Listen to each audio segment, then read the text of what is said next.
Hello everyone, welcome to all. स्वागत है आप सबका हमारे इस नए वीडियो लेक्चर में, जिसमें हम लोग स्टार्ट करने वाले हैं यूजीसी नेट इकोनॉमिक्स के अंदर एक नया यूनिट, और वो है गणितीय अर्थशास्त्र, मैथमेटिकल इकोनॉमिक्स। ये हमारा यूनिट नंबर 4 है। अब यूनिट नंबर 3 और यूनिट नंबर 4 ये पूरा ही मैथमेटिकल है, और आप इनको ठीक से सॉल्व किए बिना, ठीक से समझे बिना आप इकोनॉमिक्स में जीआरएफ क्लियर नहीं कर सकते।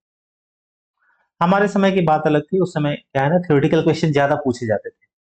लेकिन अब जो है, मैथमेटिकल क्वेश्चन ज्यादा है। और ऐसे भी बाई चांस आपने बहुत ज़्यादा थ्योरी स्ट्रॉन्ग करके किसी तरह से आप पेपर क्रैक भी कर लेते हैं, और आप जेआरएफ करने जाएंगे तो आपको रिसर्च में काफ़ी दिक्कत आएगी इन मैथमेटिक्स के बिना। तो बेहतर है कि इससे भागें, आप इसे ठीक कर लें।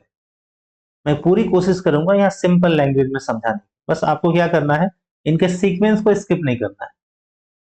ठीक है, सीक्वेंस स्किप करेंगे तो दिक्कत होगी, और आपको चीज़ों को थोड़ा समझना है, प्रैक्टिस करना है। मैथमेटिक्स प्रैक्टिस का चीज़ होता है, जैसे जैसे प्रैक्टिस करेंगे वो ठीक होता जाएगा। अब स्टार्ट करने से पहले एक इम्पॉर्टेंट इन्फॉर्मेशन आप सबके लिए। हमारे जो यूजीसी नेट के बैचेस हैं, गेट के बैचेस हैं, सीएसआईआर नेट के बैचेस हैं, ये 1 अगस्त से स्टार्ट हो रहे हैं। तो जो स्टूडेंट चाहते हैं दिसंबर वाला अटेम्प्ट लें यूजीसी नेट के लिए, सीएसआईआर के लिए, गेट तो खैर फरवरी में होता है, वो अभी से तैयारी स्टार्ट करें। गेट में भी इकोनॉमिक्स का सब्जेक्ट है, तो आप गेट वाले को भी भरें। अगर आपको इंग्लिश वाले वीडियो लेक्चर चाहिए तो आप अलग से कमेंट करें, मैं जरूर उसके लिए भी क्रिएट कर दूंगा। ये तो हिंदी वाले के लिए है, स्पेशल उनके रिक्वेस्ट पे। ठीक है, आप इन नंबर्स पे डिटेल पता कर सकते हैं कांटेक्ट करके। बैचेस ऑफलाइन मोड में भी है, ऑनलाइन मोड में भी है। ठीक है, तो चलिए हम लोग स्टार्ट करें अब आगे। तो पहला हमारा जो कंसेप्ट है वो है सेट का। सेट क्या होता है? अब देखिए यहाँ सिलेबस में ही लिखा हुआ है सेट। अब ये ना हिंदी रहा, ना ये अंग्रेजी। देखिए सेट को हम लोग हिंदी में क्या बोलते हैं? समुच्चय। समुच्चय। ठीक है, तो ये क्या होता है सेट बेसिकली? सेट आप बोलते हैं well defined collection of elements को। सेट, बिल्कुल फ्रेश से लिखते हैं, set is defined as a well defined collection of element. मतलब वस्तुओं के सुपरिभाषित समूह को आप सेट बोलते हैं। वस्तुओं के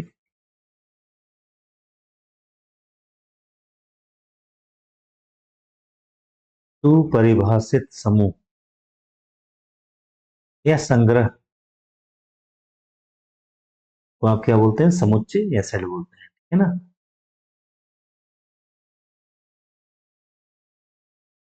अब इसका मतलब क्या निकलता है?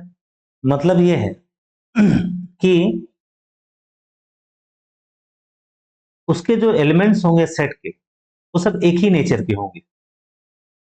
कहने का मतलब है, जैसे मैं लिख रहा हूं सेट ऑफ वावेल्स, तो उसमें लिखता हूं ए, ई, आई, ओ, यू। ठीक है ना। तो ए, ई, आई, ओ, यू क्या है? ये सब वावेल्स है। तो इसमें आप बोल सकते हैं इसका जो भी एलिमेंट है वो वावेल्स है, सबका नेचर एक ही टाइप का है।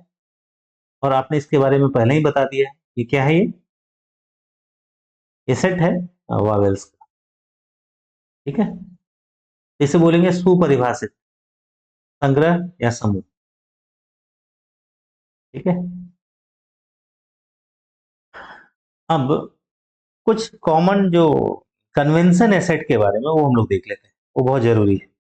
जैसे पहली बात, किसी भी सेट को हमेशा कैपिटल लेटर में दिखाया जाता है। जैसे हम, ये कैपिटल वी है और इसके बारे में बोल रहे हैं, ये सेट ऑफ वावेल्स है, मतलब ये वावेल्स का समुच्चय है।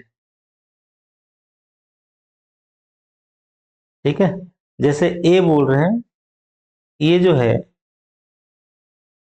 सम संख्याओं का समुच्चय है। सम संख्याओं का समुच्चय है। आप कभी ये नहीं बोल सकते ये एक सेट है और ये सम संख्याओं का समुच्चय है, या स्मॉल वी है और ये जो है सेट ऑफ वावेल्स है। तो सेट को हमेशा ही कैपिटल लेटर से दिखाया जाता है। ठीक है, ये सेट है, ये आपका सेट, ऐसे नहीं दिखाएंगे।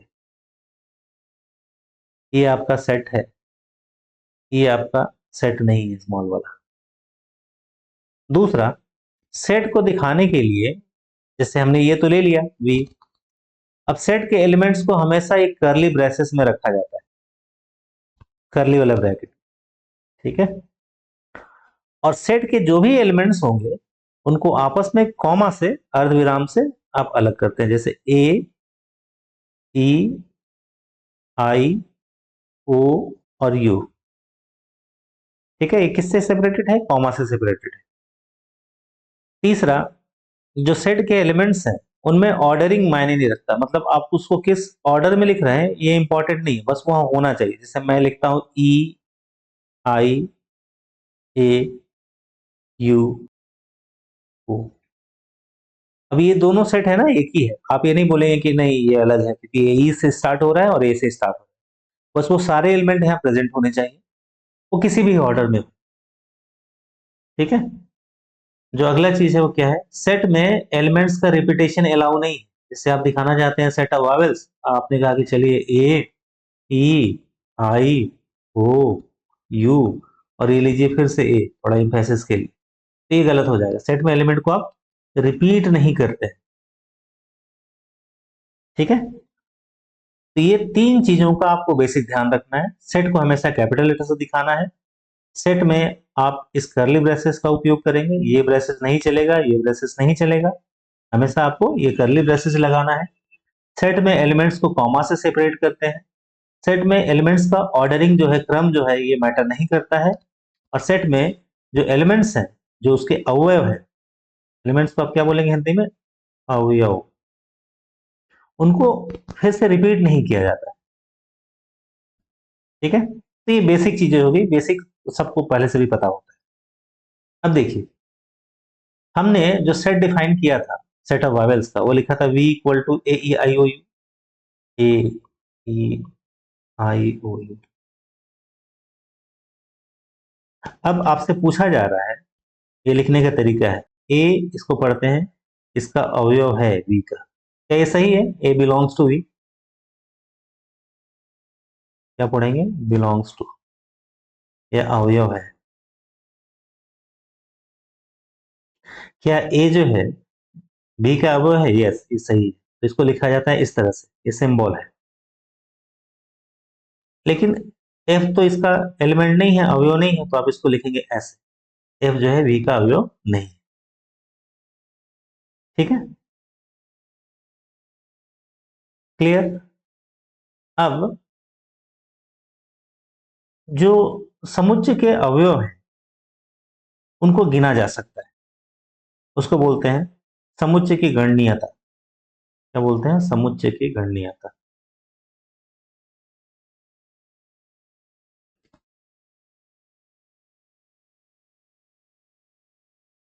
यानी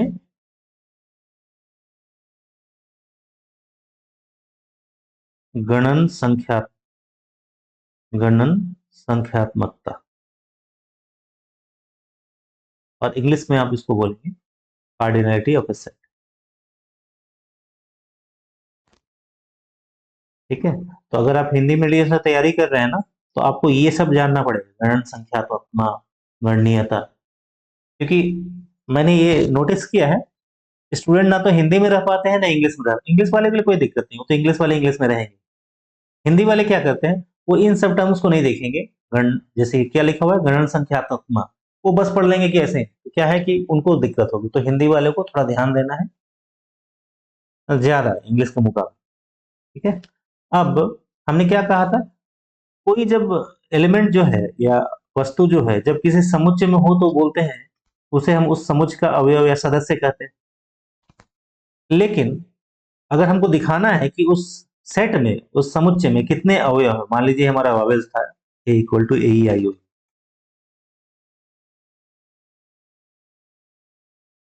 और आपको दिखाना है कि इस समुच्चय में ए में कितने इसके अवयव हैं, कितने एलिमेंट हैं, तो आप उसको ये ऐसे दो बार लगा देंगे और दिखाएंगे। अब इसमें गिनेंगे एक दो तीन चार पांच, तो इसकी कार्डिनलिटी या गणन संख्यात्मकता कितनी होगी? पांच, ठीक है। जैसे मैं कहूं कि हमारा जो सेट है वो सेट ऑफ अल्फाबेट्स है, ठीक है, उसे मैं जेड से दिखा रहा हूँ, इंग्लिश अल्फाबेट। तो इंग्लिश अल्फाबेट में क्या क्या होता है, मान लीजिए ए बी सी डी, ये जेड तक। ठीक है, ये भी दिखाने का तरीका है। ये जेड तक मान लीजिए यहाँ लिख रहा हूँ, ये आपसे बोला हुआ है कि इंग्लिश अल्फाबेट जेड तक। अब आप क्या करेंगे, आपसे पूछा जा रहा है इसकी कार्डिनलिटी या गणन संख्यात्मकता बताएं। तो आप बोलेंगे इसकी होगी 26, क्योंकि इंग्लिश अल्फाबेट में ए से लेके कितने तक होते हैं, जेड तक होते हैं, और ये 26 होते हैं। क्लियर। तो इसे क्या बोलेंगे, समुच्चय की गणनीयता या समुच्चय की गणन संख्यात्मक। अब इससे आगे चलें, मान लीजिए सेट को आपको दिखाना है, तो दिखाने के लिए दो फॉर्म होता है। एक है रोस्टर मेथड,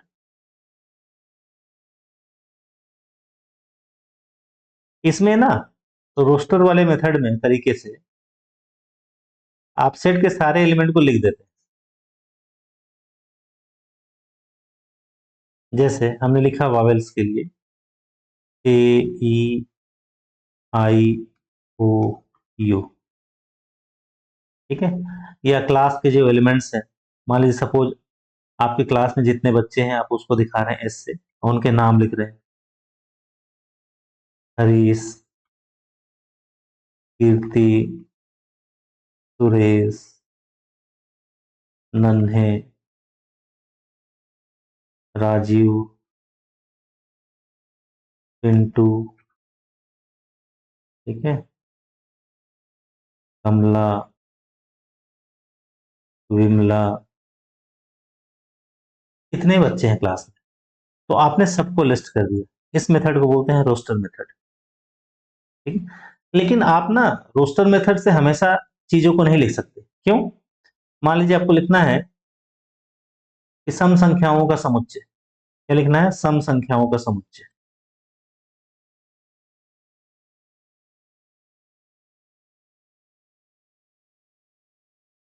फिर ये जो टॉपिक है तो बड़ा ट्रिवियल है, आप पहले से भी जानते हो।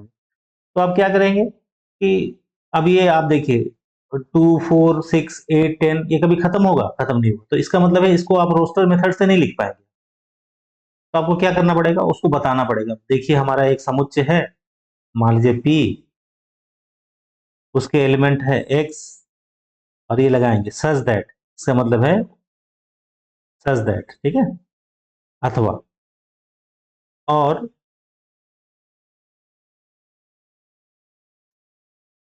एक्स के बारे में आप इधर करके बताएंगे। एक्स जहां पे एक्स की प्रॉपर्टी क्या है, एक्स जो है सम संख्या है।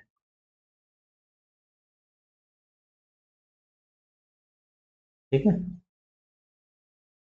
तो ये क्या कर रहे हैं आप, चीजों को लिस्ट नहीं कर रहे हैं, उसकी प्रॉपर्टी बता रहे हैं। तो जैसे देखिए इसमें क्या आ जाएगा, 2 से स्टार्ट करते हैं, 4 6 8। अब मान के चल रहे हैं ये नेचुरल नंबर है, प्राकृतिक संख्या है, पहले आपने बता दिया, बस ये दिखाने के लिए मैं बता रहा हूँ। तो इसे आप लिस्ट नहीं कर सकते, ये कभी खत्म नहीं होगा। तो ये दिखाने का तरीका है इस मेथड से। एक जो तरीका हो गया ये, अब पहला मेथड क्या था आपका, रोस्टर मेथड, तो इसको रूल मेथड भी बोलते हैं। ठीक है?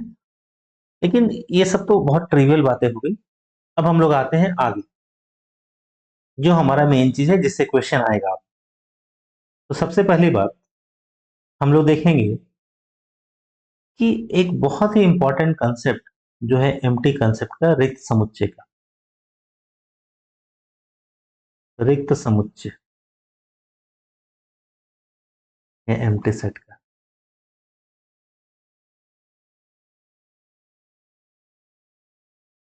तो ये क्या है, एक ऐसा समुच्चय,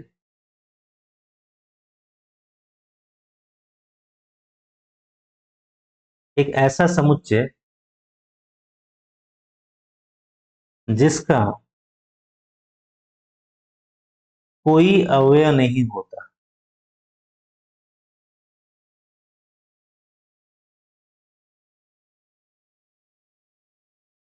उसे आप क्या बोलते हैं, एम्प्टी सेट, और इंग्लिश में आप इसको बोलते हैं हिंदी में क्या बोलते हैं, रिक्त समुच्चय।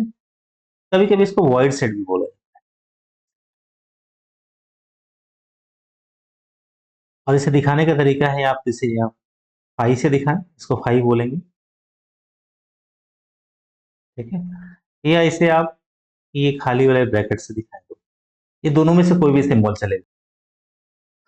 उदाहरण के लिए मैं एक सेट के बारे में लिख रहा हूं, a इक्वल टू एक्स, जहां पे x जो है नेचुरल नंबर में बिलोंग करता है और x जो है 2 से बड़ा है और 3 से छोटा है।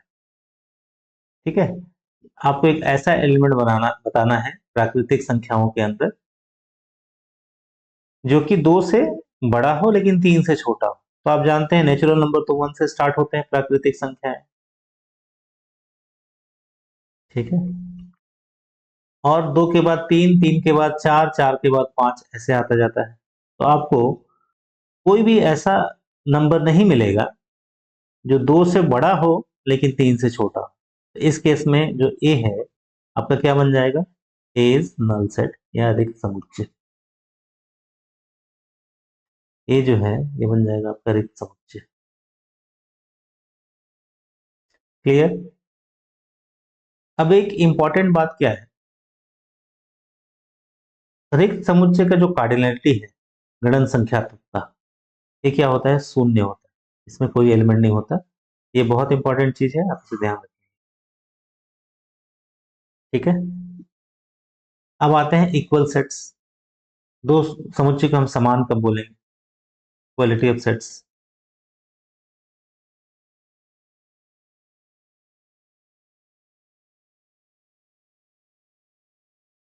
समान समुच्चय,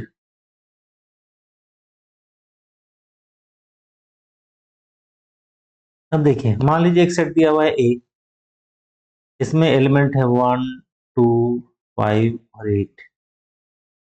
एक दूसरा एलिमेंट है बी जिसमें है 5, 8, 1, 2।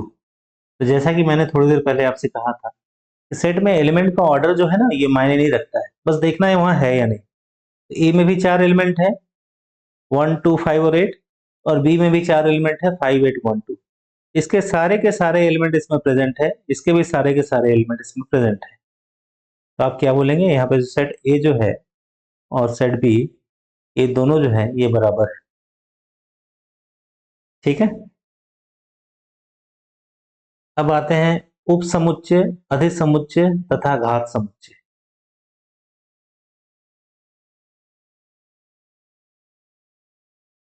उप समुच्चय,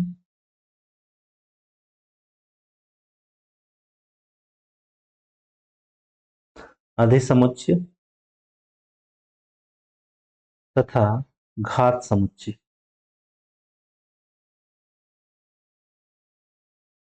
इंग्लिश में भी आप इसे याद रखेंगे, इसे बोलेंगे सबसेट,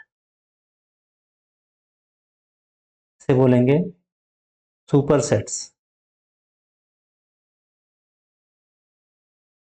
और ये बोलेंगे पावर सेट्स, पावर सेट। ठीक है, अब ये होता क्या है, तो देखिए मान लीजिए एक सेट दिया हुआ है ए, इसमें एलिमेंट है 2,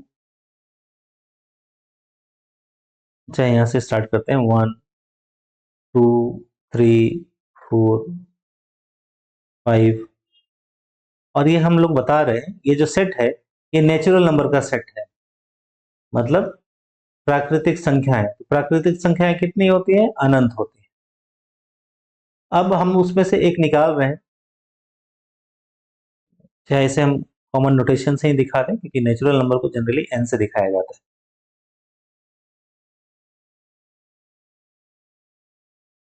अब उसका हम एक अलग से डिफाइन कर रहे हैं ए, जिसमें लिख रहे हैं 2, 4, 6, 8।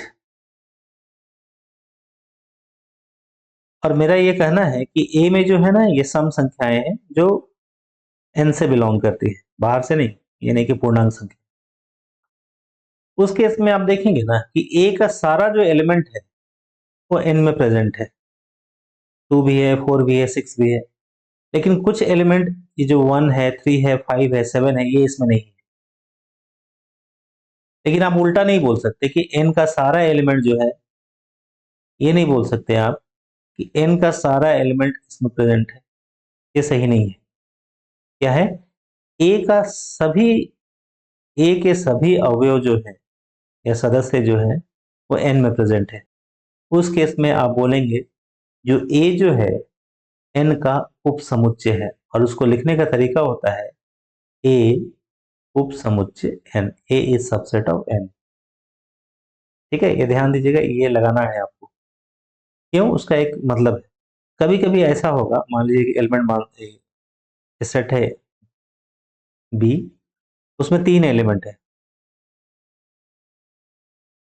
और एक दूसरा एक सेट है उसमें भी 3 एलिमेंट है, सी 1 2 और 3।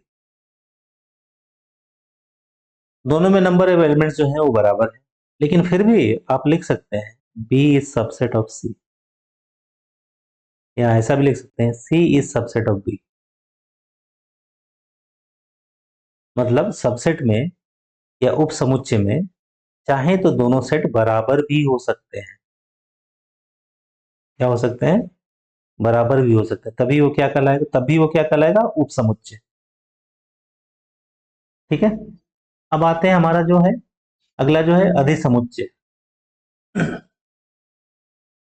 मान लीजिए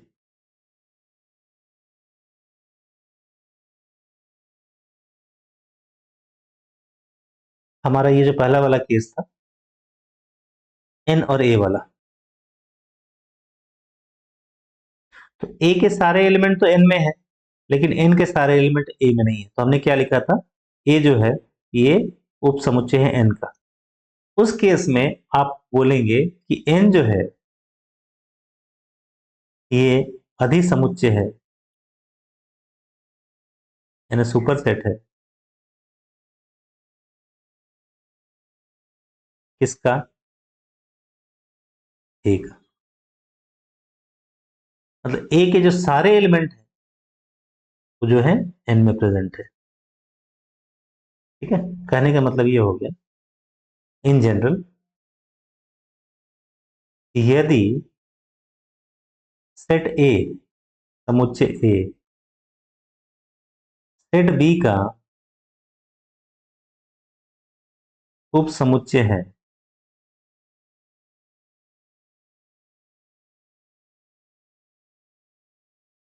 उपसमुच्चय है, तो बी ए का अधिसमुच्चय कहलाता है।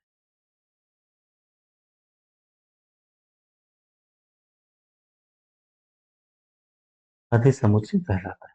ठीक है,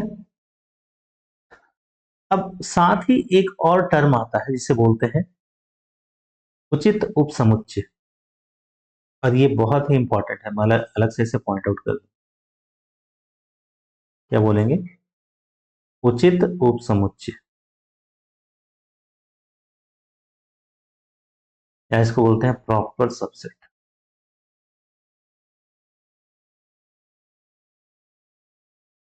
इंग्लिश में से बोलेंगे प्रॉपर सेट। ठीक है ना? अब देखिए ये क्या होता है। मान लीजिए हम ये तो बोल रहे हैं कि ए जो है बी का सबसेट है, तो इसका मतलब होता है ए बी के बराबर भी हो सकता है। लेकिन कभी ऐसा केस आ जाए ए जो है बी का सबसेट तो है, लेकिन आप ये कंफर्म बोल रहे हैं कि ए जो है बी के बराबर नहीं है। क्या बोल रहे हैं? ए बी के बराबर नहीं। बराबर होने के लिए क्या होता है? दोनों में जो अवयवों की संख्या है वो बराबर होनी होती है। तो आपने बोला ए बी के बराबर नहीं, लेकिन फिर भी आप बोल सकते हैं ए जो है बी का सबसेट है। लेकिन जब आप पहले ही से बता रहे हैं कि ए बी के बराबर नहीं है, तब ये जो नीचे में जो आप ये लगाते थे ये वाला साइन, इसका मतलब होता था ए के सारे एलिमेंट बी में है, हो सकता है ए के कुछ एलिमेंट बी के कुछ एलिमेंट जो है ए में ना हो। ठीक है ना? ये था बिल्कुल हमारा सबसेट का बी जो है हमारा इस केस में अधिसमुच्चय है, सुपरसेट है, तो ए के सारे एलिमेंट तो इसमें होने पड़ेंगे। एक केस इसमें ऐसा ये भी हो सकता है कि दोनों बराबर हो जाए, लेकिन इस केस में ये दोनों बराबर नहीं होगा। अब देखिए उदाहरण के लिए करते हैं, क्योंकि ये समझने में स्टूडेंट ना हमेशा गड़बड़ करते हैं। मान लीजिए एक सेट दिया हुआ है बी, बी में एलिमेंट है 1, 5, 7, 11। फिर हमने कहा कि ए एक सेट है, उसमें एलिमेंट है 1, 7। एक और सेट लेते हैं सी, और उसमें लिखते हैं 1, 7, 5 और 11। ठीक है।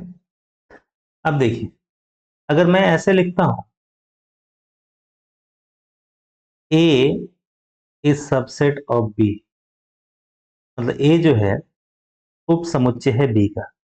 इसका मतलब हमको क्या देखना है कि ए में जो जो भी एलिमेंट है वो बी में होने चाहिए। ए में क्या क्या एलिमेंट है? 1 और 7, 1 और 7। क्या वो एलिमेंट बी में है? बिल्कुल, तो ये हमारा सही हो जाएगा। ठीक है। नाउ अब दूसरा लिखते हैं सी इज सबसेट ऑफ बी। क्या सी के सारे एलिमेंट जो है बी में है? 1 भी है, 5 भी है, 7 भी है, 11 भी है। तो हम ये भी लिखेंगे, ये भी हमारा सही हो जाएगा। अब एक चीज देखिए, अगर मैं ऐसे लिखूं ए उचित समुच्चय है बी का, इसका मतलब है ये तो बता रहा है कि ए के सारे जो अवयव हैं वो बी में होने चाहिए, लेकिन साथ में एक चीज इसमें अंतर्निहित है, इंक्लूडेड है। वो क्या है? कम से कम बी में एक ऐसा एलिमेंट जरूर है, कम से कम एक अवयव बी में ऐसा है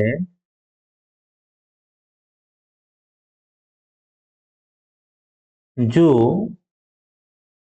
ए में नहीं है। ठीक है। क्या बोल रहे हैं?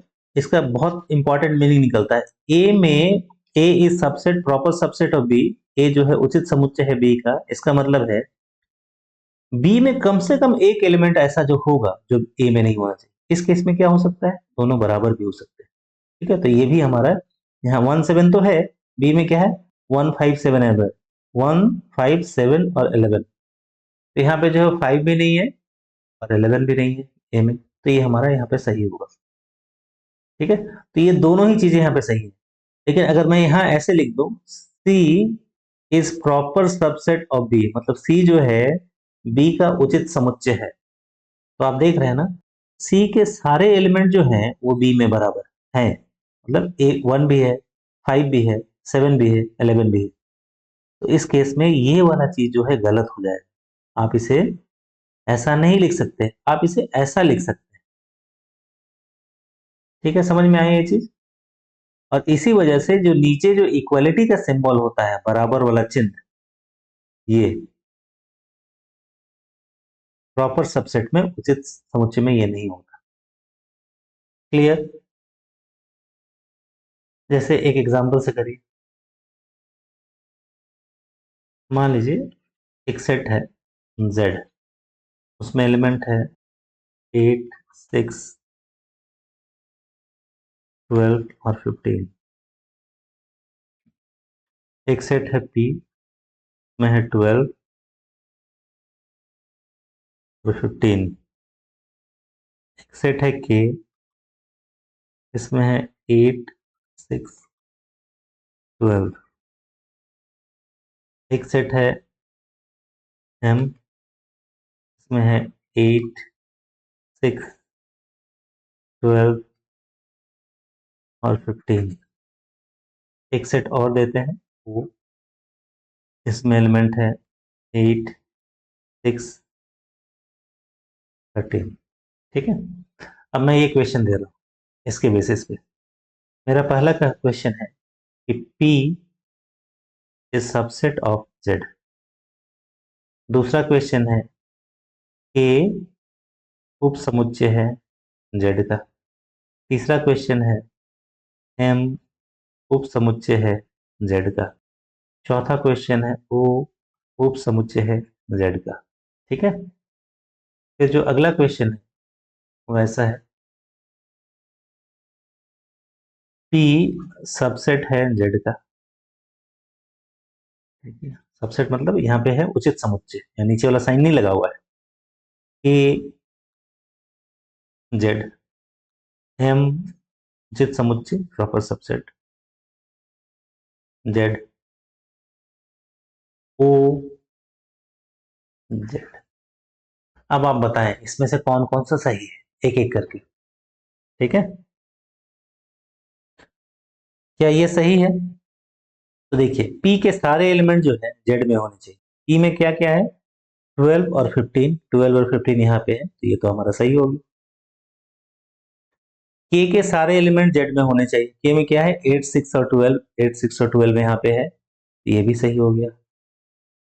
एम इज सबसेट ऑफ उप समुच्चय है जेड का। एम के सारे एलिमेंट 8 6 12 और 15 यहाँ पे है, सारे के सारे बराबर हो गए दोनों, ये भी सही है। ओ के सारे एलिमेंट हमारे जेड में होने चाहिए। अब देख रहे हैं ना, ओ में एक ऐसा एलिमेंट है 13 जो कि जेड में नहीं है, तो ये तो इसका सबसेट ही नहीं होगा। क्लियर। अब आते हैं उचित समुच्चय पे। क्या पी जो है जेड का उचित समुच्चय है, यानी प्रॉपर सबसेट है? तो आपको देखना पड़ेगा कि कम से कम जेड में एक ऐसा एलिमेंट जरूर हो जो कि पी में नहीं होना चाहिए। तो जेड में है, क्या क्या है, 8 और 6 ऐसा जो है, 8 और 6 ये ऐसे एलिमेंट्स है जो कि पी में नहीं है, तो ये हमारा सही हो जाएगा। ये सही लिखा हुआ है उचित समुच्चय। दूसरा लिखा जाता है के में, क्वेश्चन है के में है 8 6 और 12। के उचित समुच्चय है जेड का, सही है, 8 6 12। ठीक है, बिल्कुल सही है, क्योंकि जेड में कम से कम 15 ऐसा है जो इसमें नहीं है, तो ये भी सही है। एम जो है उचित समुच्चय है जेड का। एम में क्या है, 8 6 12 और 15। जेड में क्या कोई ऐसा एलिमेंट है जो कि एम में नहीं है? नहीं। ये सबसेट तो ठीक है, लेकिन ये नहीं होगा, आप ध्यान दीजिएगा, ये गलत है आपका। फाइनली ओ उचित समुच्चय है जेड का। 8 6 13 ये तो ऐसे ही गलत है, तो उचित समुच्चय की तो बात ही नहीं आती है, तो ये भी आपका गलत है। ठीक है, तो ये आपको मेरे ख्याल से उप समुच्चय का, अधिसमुच्चय का और उचित समुच्चय का जो कंसेप्ट है ये क्लियर हो चुका होगा। अब हम लोग आते हैं, अगला जो कंसेप्ट इसमें आता है वो है पावर सेट का, घात समुच्चय का।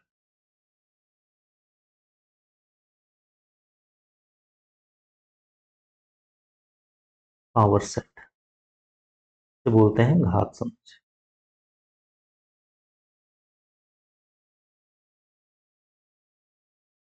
अब घात समुच्चय क्या है,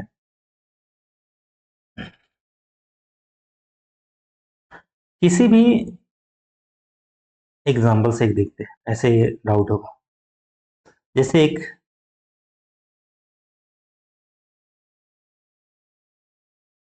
सेट दिया हुआ है, एक समुच्चय है जिसमें दो एलिमेंट है 1 और 2। ठीक है, अब देखिए मैं इसके अलग अलग उप समुच्चय बनाता हूं। क्या एक समुच्चय जिसमें केवल 1 हो इसका सबसेट है? बिल्कुल है। क्या एक समुच्चय जिसमें 1 2 एलिमेंट हो इसका उप समुच्चय है? बिल्कुल है। क्या एक सेट जिसमें केवल 2 हो इसका सबसेट है? बिल्कुल है। ये तीन तो आपको कॉमन दिख रहा है, लेकिन आपको एक चीज ध्यान देना है, जो हमने शुरू में देखा था रिक्त समुच्चय,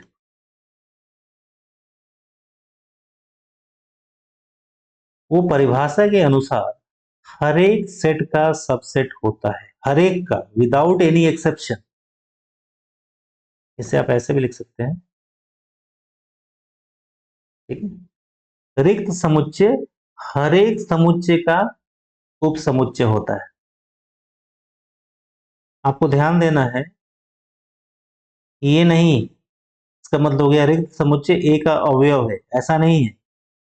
ठीक है, उसको होने के लिए आपको ऐसे लिखना पड़ेगा, ए इक्वल टू 5 1 2। अब यहाँ पे सही है, आप बोल सकते हैं जो 5 जो है ए का अवयव है। हम लोग इसकी बात नहीं कर रहे, हम लोग बात कर रहे हैं सबसेट की, तो फाई जो है हर एक सेट का सबसेट होता है, ये आपको ध्यान देना है। तो इसमें एक फाई आ गया, तो ये कुल कितने समुच्चय हो गए, 1 2 3 4, और ये जो चारों हैं, ये जो हमारा ए है, इसके क्या है, उपसमुच्चय है। अब इससे ज्यादा नहीं बना सकते, तो ये जितने भी सब उपसमुच्चय आप बना सकते हैं, नंबर ऑफ सबसेट्स, कुल उपसमुच्चयों की संख्या जो आप बना सकते हैं उसको आप बोलेंगे इस सेट के लिए घात समुच्चय। इसके घात समुच्चय कितने हो गए, 4। ठीक है, अब मान लीजिए मैं एक दूसरा क्वेश्चन दे रहा हूं आपसे। एक सेट है Z जिसमें 3 एलिमेंट है, ए बी और सी।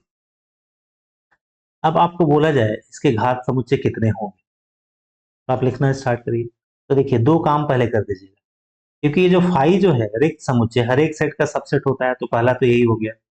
दूसरा, हर एक सेट खुद का सबसेट होता है, मतलब ए बी सी, ये हर एक सेट में होगा without any miss, without any exception. इसके अलावा अब एक वाली को लिखें, ए बी, ये भी उसका सबसेट होगा, सी। अब दो दो वाले को लिखें, ए बी, ए सी और बी सी।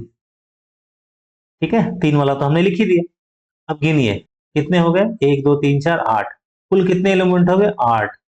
तो इसके कितने घात समुच्चय होंगे, 8। क्लियर। जैसे अगर आपको ये दे देता कि भाई लिखिए एम में है ए बी सी डी, और इसके कितने घात समुच्चय होंगे, सिर्फ ये पूछा जा रहा है कितने घात समुच्चय होंगे, इसके कितने घात समुच्चय होंगे। ठीक है, अब देखिए अगर आप इसको लिखने बैठे तो काफी समय लगेगा, तो आप हमेशा बता सकते हैं ये रिक्त समुच्चय और ये खुद इसके सबसेट होंगे। इसके अलावा अगर एक एक को लिखें तो ये ए है, बी है, सी है,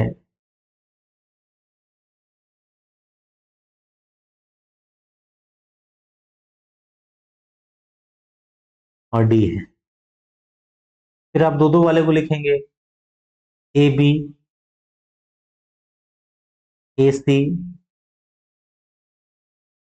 ए D, B C, B D,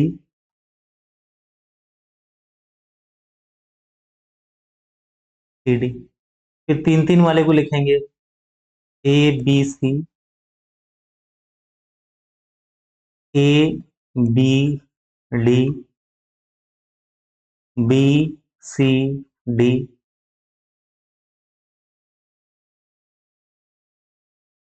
ठीक है, और फाइनली एबीसी टू आपने लिख ही दिया। अब आप गिनिए, 1 2 3 4 5 6 7 8 9 10 11 12 13 14 15। ठीक है, तीन हो गए, 1 2 3 4 5 6 7, नंबरिंग कर दूं। सपोज ये पहला है, ये दूसरा है, तीन ये हो गया, 4 5 6 7 8 9 10 11 12 13 14 15। ठीक है, और एक जो छूट रहा था वो क्या है, ए सी और डी। ये कुल कितने हो गए, 16। तो हमने बड़ा बहुत इसमें टाइम लगाया, वक्त लगाया। इसमें कितना है, ए बी सी डी में आपको कितने घात समुच्चय मिले, 16, 16 घात समुच्चय मिले, और मैंने एक एग्जाम्पल के लिए पूरा लिख दिया। ठीक है, लेकिन अगर आप आपसे बोला जाए कि बताइए तो भाई, एक एलिमेंट है Z, उसमें ये 5 है, ए बी सी डी और ई, इसके घात समुच्चय कितने होंगे, तो अब तो लिखने में आपको बहुत टाइम लग जाएगा। तो इसका एक फॉर्मूला होता है, वो फॉर्मूला है 2 का पावर n। ठीक है, यहाँ n जो है, यहाँ अवयवों की संख्या है, सेट में कितने अवयव थे, यहाँ कितने थे, 1 2 3 4 5, इसमें कितने हो जाएंगे, 2 का पावर 5 होता है 32, तो इसके घात समुच्चय कितने हो जाएंगे, 32। इस फॉर्मूला को इसमें अप्लाई करिए। इसके कितने एलिमेंट हैं, 4, तो 2 का पावर 4 कितना होता है, 16, तो घात समुच्चय कितने हो गए, 16। इसमें कितने एलिमेंट थे, 3, तो 2 का पावर 3 मतलब 8, इसके घात समुच्चय कितने हो गए, 8। इसमें कितने थे, 2, तो 2 का पावर 2 मतलब कितने हो गए, 4। ठीक है, तो ये एक जनरल फॉर्मूला है जो घात समुच्चयों की संख्या निकालने के लिए इस्तेमाल की जाती है। ठीक है,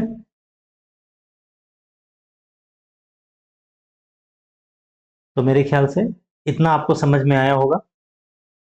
नेक्स्ट वीडियो लेक्चर में जो सेट से रिलेटेड है, हम लोग कुछ और कंसेप्ट देख के जो प्रीवियस इकोनॉमिक्स के अर्थशास्त्र के जितने भी सवाल आए हैं प्रीवियस एग्जाम में उनको सॉल्व करेंगे।